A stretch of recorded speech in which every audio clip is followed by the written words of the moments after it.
Magandang araw mga ka-Easy Link. Ngayong araw sa ating araling panlipunan, tatalakayin natin ang mga pangyayari na nagbigay daan sa pagtatakda ng batas militar. Kaya makinig kayo ng mabuti at atin ang sisimulan. Ang unang panunungkulan ni Pangulong Marcos mula 1965 hanggang 1969 ay may layuning gawing dakilang muli ang Pilipinas. Ang sabi niya, "This nation can be great again." Malawakang paggawa ng kalye, tulay, patubig at paaralan ang kanyang pinasimulan. Nabawasan ang krimen, lumaki ang produksyon sa agrikultura dahil sa reforma sa lupa at dumami ang serbisyo ng pamahalaan lalo na sa kalusugan. Nabago rin ang hukbong sandatahan at nakipag-ugnayan tayo sa iba't ibang bansa. Subalit, nang muli siyang mahalal noong taong 1969, nagbago na ang sistema ng kanyang pamamalakad. Maraming Pilipino ang nagalit dahil sa pambansang kahirapang ibinunga ng labis na paggasta at pangungutang ng pamahalaang Marcos.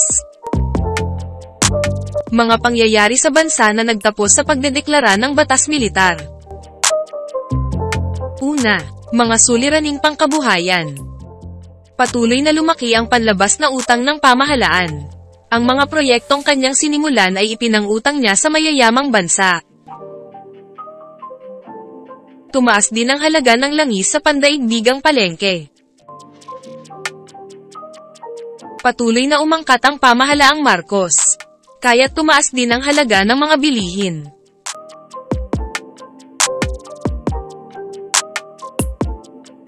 Binuksan ni Marcos ang bansa sa mga dayuhang mamumuhunan. Ngunit nilapastangan naman ng mga ito ang ating likas na yaman. Patuloy na yumaman ang mga kapitalista at patuloy namang naghirap ang mga mahihirap.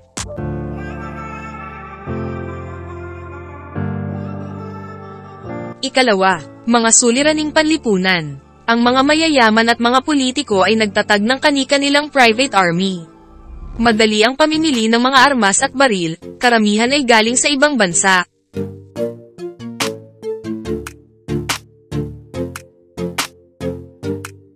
Tumaas ang antas ng krimen sa bansa.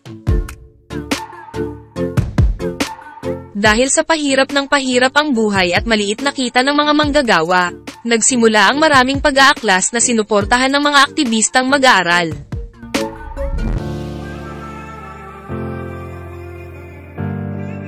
Halos araw-araw na laman ng lansangan ang mga rally o demonstrasyon laban sa pamahalaang Marcos.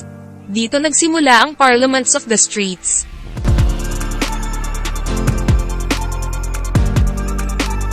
Lumala ang hidwaang Kristiyano at Muslim sa Mindanao. Ikatatlo, mga suliraning pampolitika.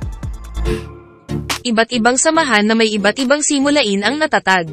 Ang CPP o Communist Party of the Philippines, NDF-o National Democratic Front, NPA-o New People's Army, at ang MNLF-o Moro National Liberation Front. Madalas ang labanan ng militanteng demonstrador o mga tao sa rally sa kalsada at mga military o pulis.